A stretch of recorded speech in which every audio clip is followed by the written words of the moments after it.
Hello, welcome back to Wine Wednesday here at French Grocery. I am Kevin, your host. Today we're talking about Beaujolais, because that's what the cool kids are drinking and doing these days. If you follow any wine press and you follow maybe some celebrity sommeliers, this is one of their favorite things to drink, but it's kind of countercultural. We'll talk a little bit about the culture of Beaujolais and how that came to be. We're also talking about Beaujolais because it's November, right around the corner, third Thursday of November, Beaujolais Nouveau gets released. So I'll point out and what exactly that means and how Nouveau is differently. So where is Beaujolais?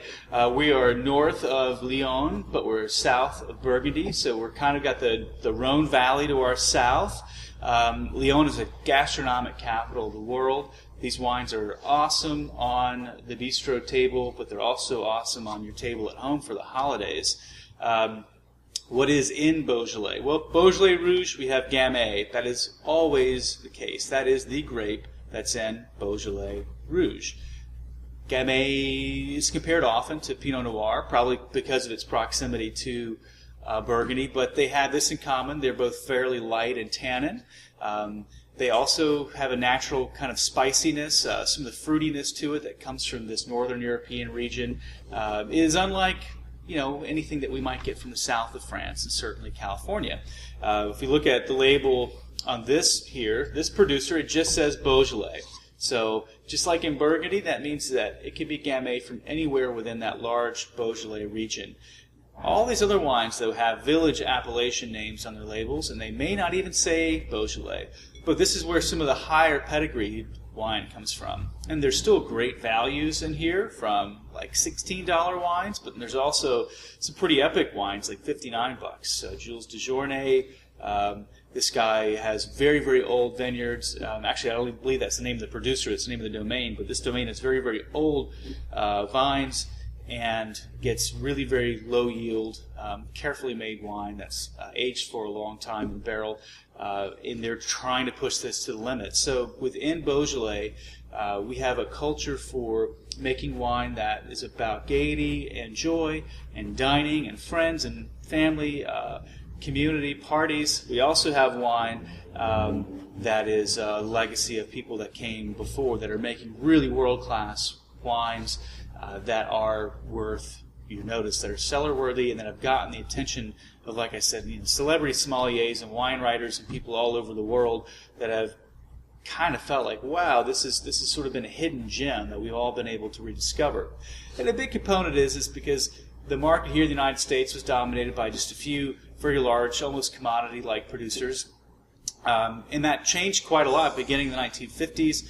You had some acolytes of a scientist and winemaker, a fellow named Jules Chauvet, and he had this idea that we're making wine all wrong. It had become to look more like an industrial process. So you can look up stories about the Gang of Four, these four producers that Kermit Lynch began importing a few decades ago, and their legacies are still alive, their wines are still being made, and some of the most sought after in the world. And what they basically said is hey, we want to make wholesome wine, we want to go back to basically an organic winemaking existence. We don't want to be spraying pesticides and herbicides. We want to start working the land again.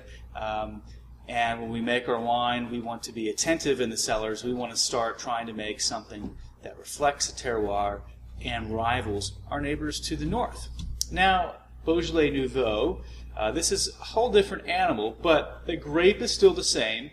Gamay, the whole point of Nouveau, and maybe it just plays into sort of the good time partying culture and atmosphere of Beaujolais, but that was about getting wine out as soon as possible to celebrate the harvest. I don't want to get too in the weeds with you with winemaking terminology, but it's made through carbonic maceration. This is a process that helps us vinify wine quickly and also give us very, very low tannins. So it's a lot of fun on the third Thursday of November for these wines to hit the market. And you've not tasted wines like this before. It is as close to taking a grape off a vine. There's not a lot of, well, the really good ones, there shouldn't be a lot of residual sugar left in there, but there is a really great, bright, fresh fruit component to it.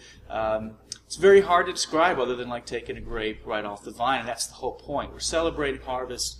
We're making this really easy to drink, and that might be the best part about Beaujolais across the board.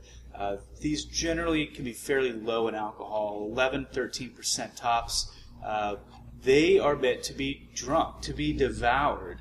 They go great with food. They're some of my most favorite year-round. It's a red that's a happy companion in our hot summers. It's also a red that's a great companion over the holidays. And when we're eating turkey and ham and we got all of our family together, you can afford to drink a few extra glasses of this.